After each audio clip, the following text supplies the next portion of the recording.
Magandang araw mga kaibigan. Ito, nakakabahalang balita tungkol sa kagamitan ng COMELEC na nakatago sa isang private residence. Mabuti na lang at may concerned citizens na nag-report at ito na-discover. Ito, post ni Teo Moreno 37 minutes ago. Sabi niya, "This is to inform you that before VP Sara went to Netherlands, she left a reminder about the massive cheating this 2025 elections. Today, Davao authorities, through the report of a concerned citizen, found COMELEC paraphernalias in a private property.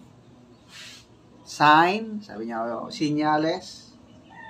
Okay, so, punta pa tayo sa may iba pa siyang post.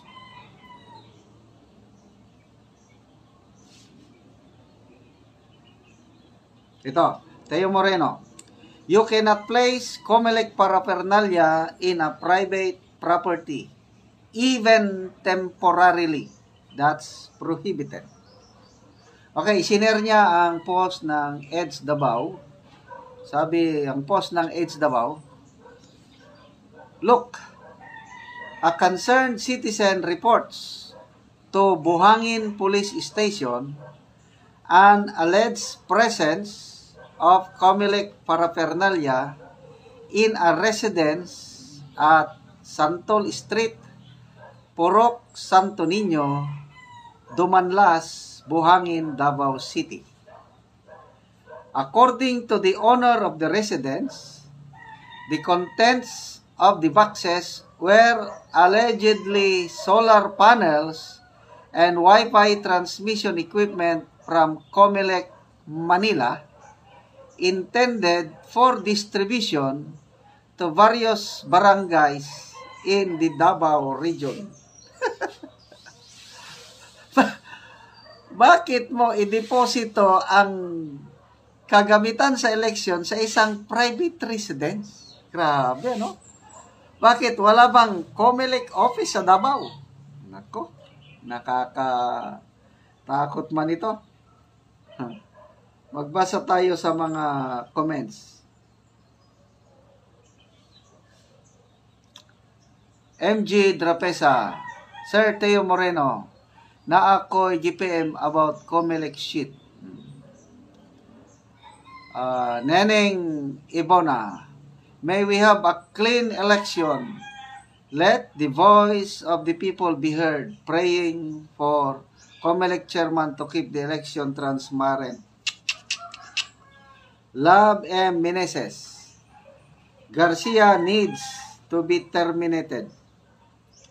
Dandre Dulay, "Massive cheating is coming. Nakakagalit, pero not surprising knowing what this admin is capable." Aisa Makatangay, "This is not just unethical, it's a direct attack on democracy unless na hindi tayo democratic country." Okay? So, mayroon pang ibang post ni Teo Moreno, ha?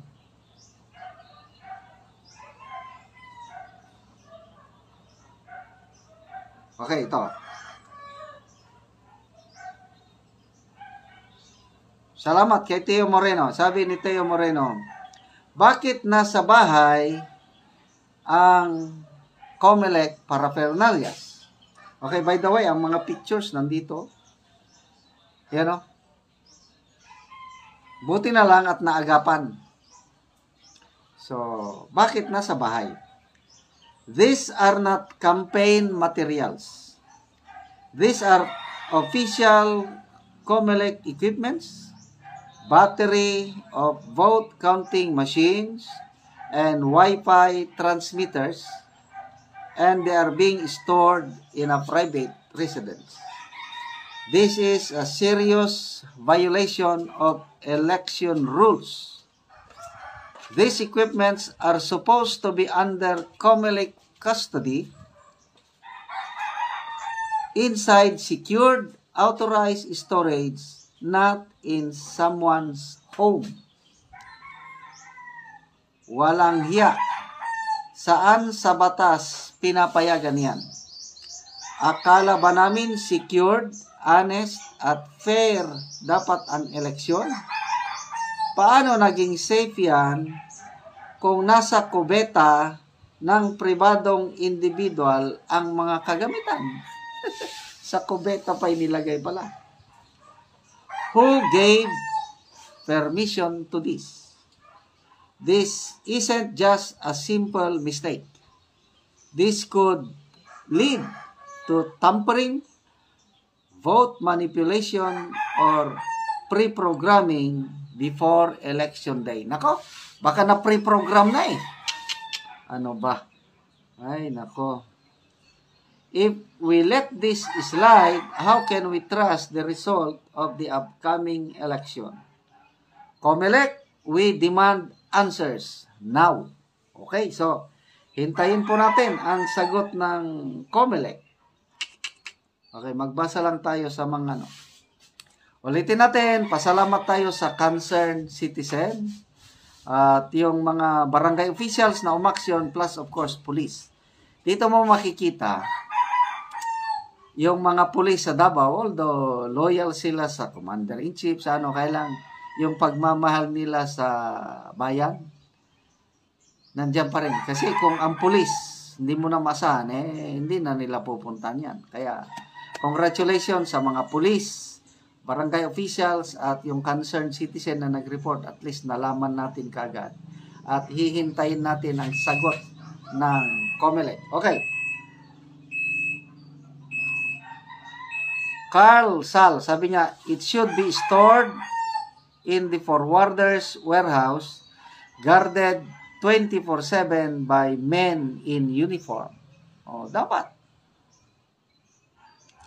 I worked in the forwarding industry and we once catered to COMELEC. The area where the election paraphernalia was stored had to be highly secured. It was cordoned off and no one was allowed to enter except for the police. Even we, workers, were not permitted inside the restricted premises. Correct. Wela Rose, dili na pod kasaligan lagi uban men in uniform. Correct.